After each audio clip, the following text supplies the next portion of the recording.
Hiya. So in my last video, I showed how to use a sacrificial liquid, water, to cool down the base.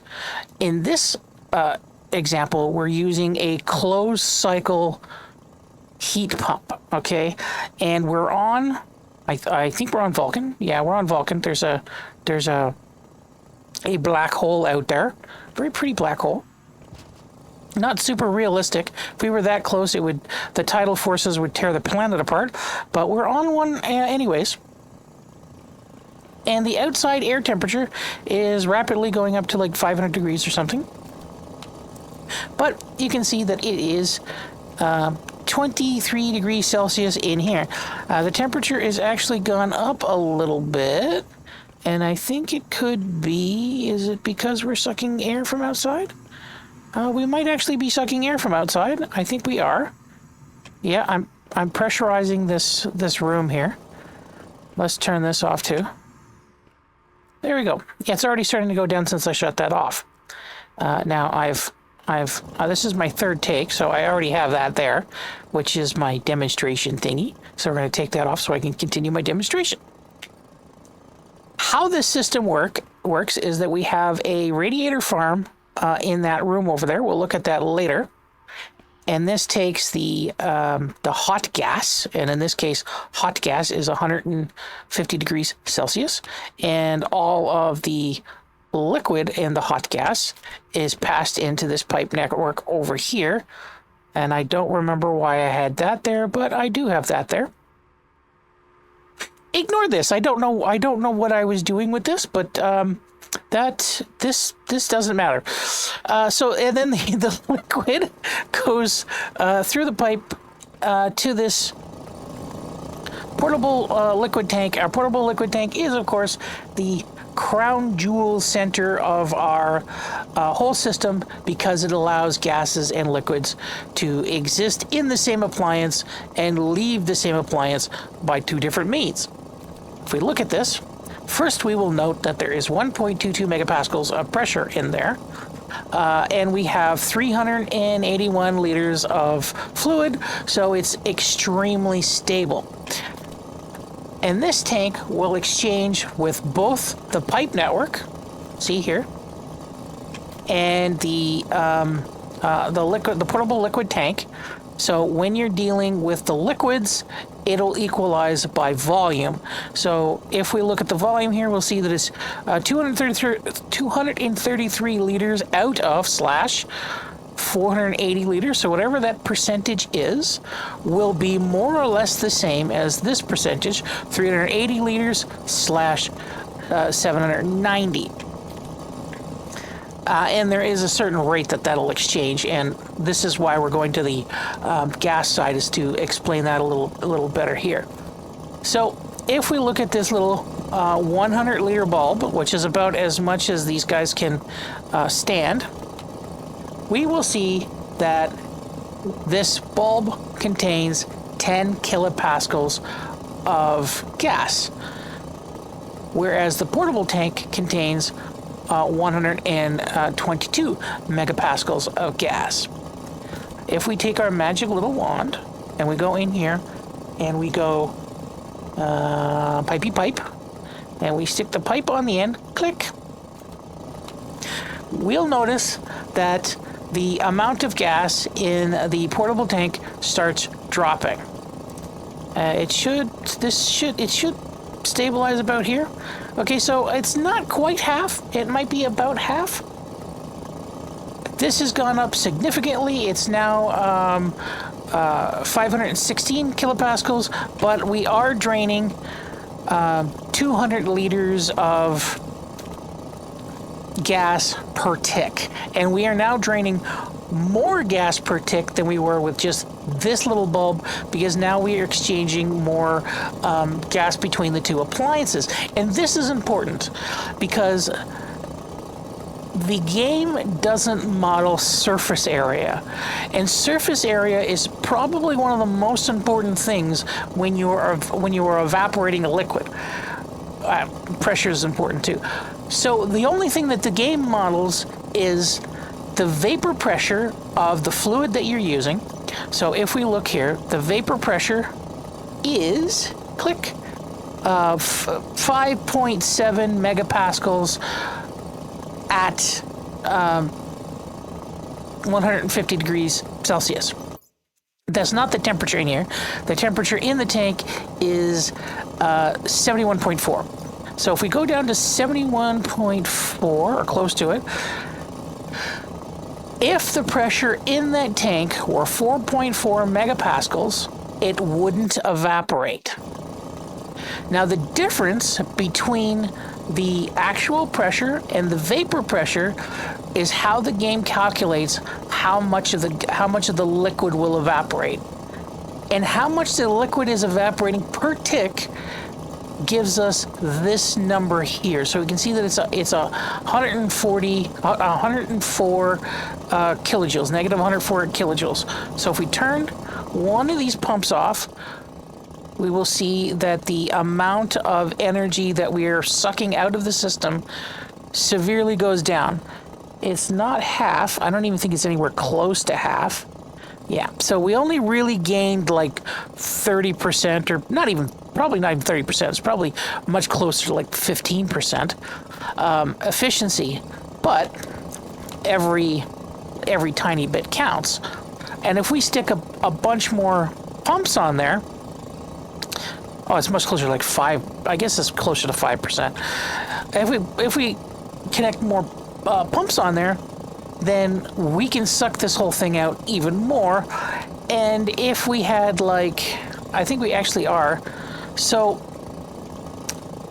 if you have 790 liters on this side and 790 liters on this side, then the rate of exchange of gases between the two appliances will be as efficient as possible, because I think the delta for how much gas flows through that connection there, I think is a 30% point. I think it's a 0.3 delta.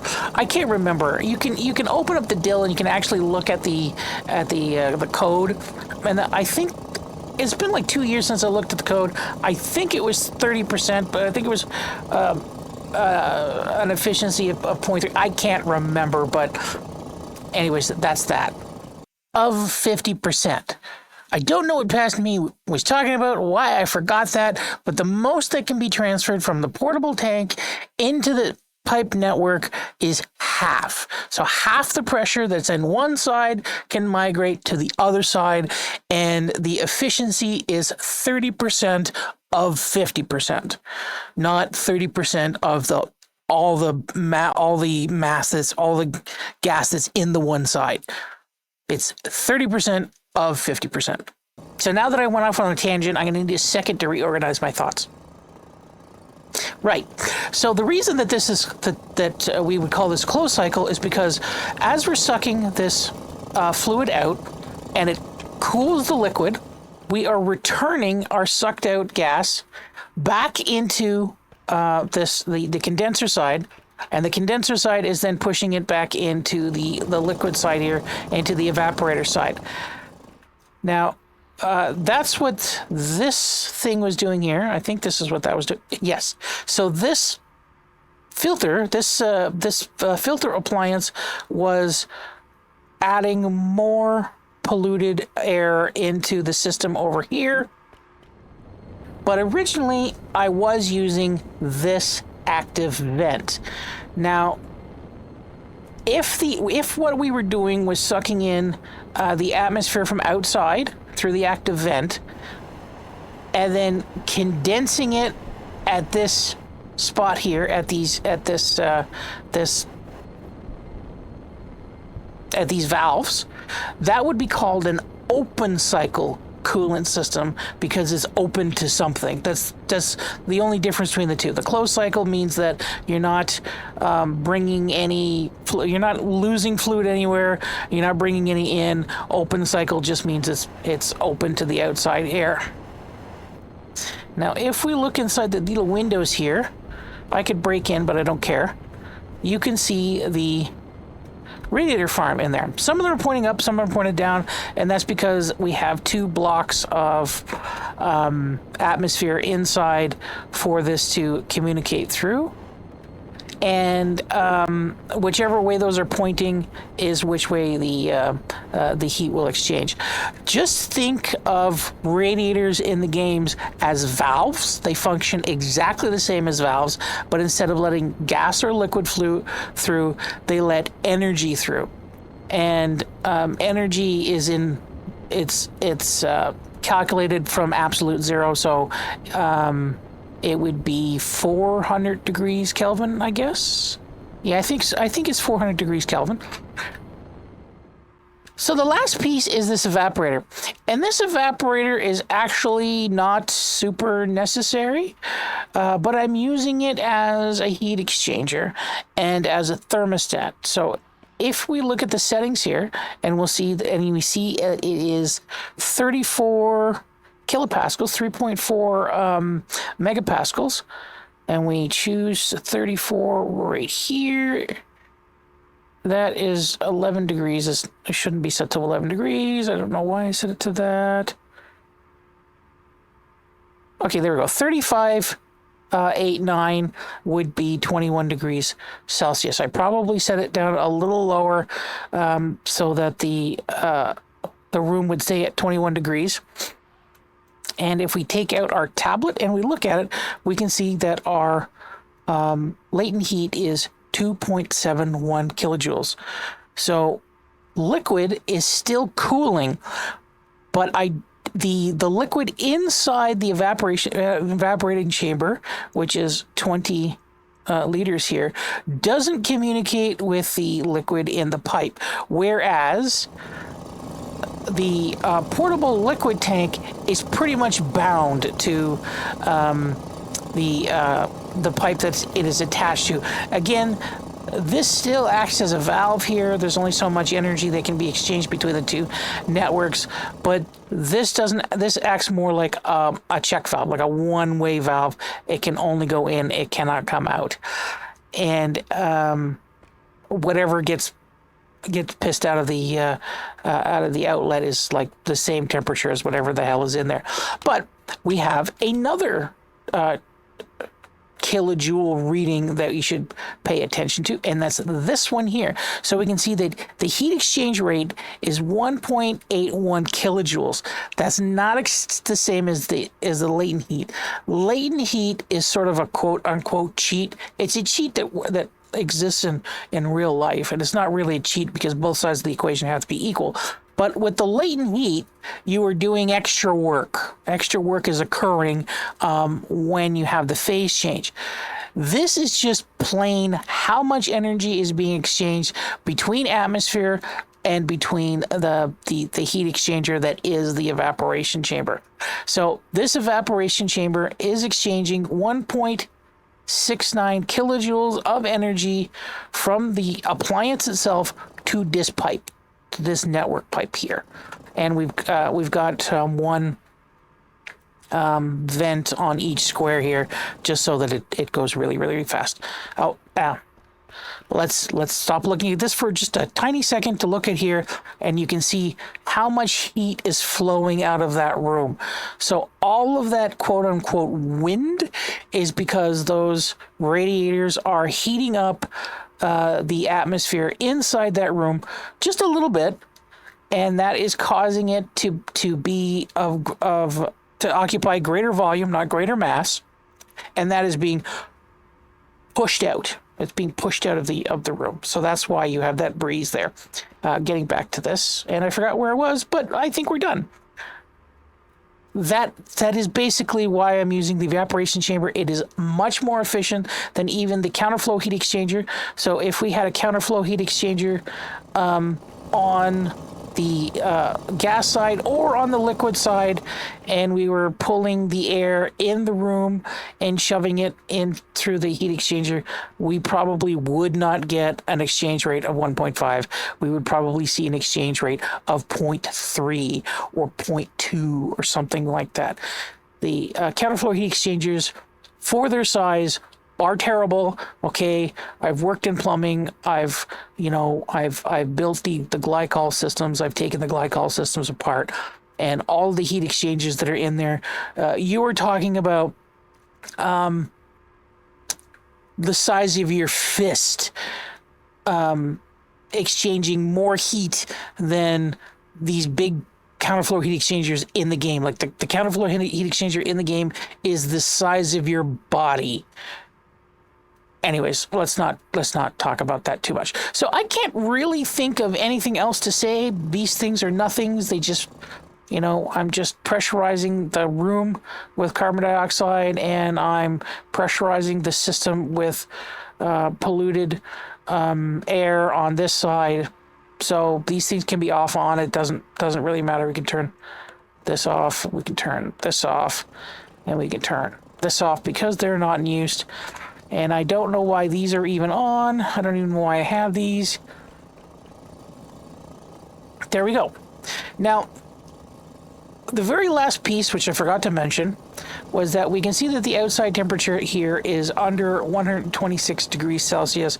And you might be wondering, okay, so how come our gas pipe from the network isn't 130 degrees Celsius? That must mean that we're not doing this properly. No, it doesn't. The reason that it's 150 degrees Celsius is because that is the minimum amount of Okay, don't turn things off when you don't remember what they do. So the reason that it's 150 degrees Celsius and not 130 degrees Celsius is because the air that is being, or the gas that is being shoved back in here is putting off about 100 kilojoules of latent heat. That's a lot of heat, but it's being suppressed to 150 degrees, and it is condensing into a liquid. So it's pretty much going to stay at that temperature. Yeah, it's just going to stay at that temperature. You can get condensations at a lower temperature, but you're probably not going to see that. There is a lot of mass in this this network here. There's 20 kilomoles of polluted air, 15 kilomoles of volatile, and about 1 kilomole of carbon dioxide. So this side is going to be very stable.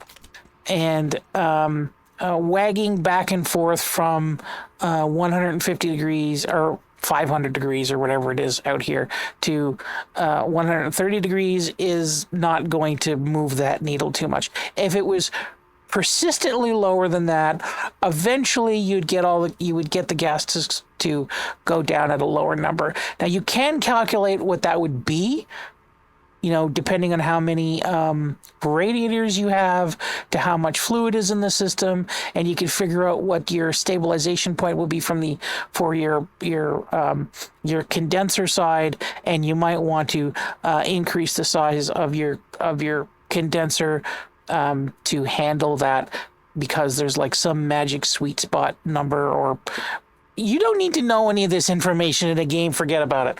Okay, so that's about it. That's all you really need to know. You don't need to get rid of your working fluid. You can. It doesn't matter. Just slam it back in there, and then just use radiators, and that's it. Goodbye. That was pretty bad too, wasn't it? Okay, let's do a third take. I really don't want to do a third take. Oh, where am I? Am I on Venus? What am I on? I think I'm on Venus. No, I'm not. I'm on Vulcan. Okay. Hiya. So in my other video,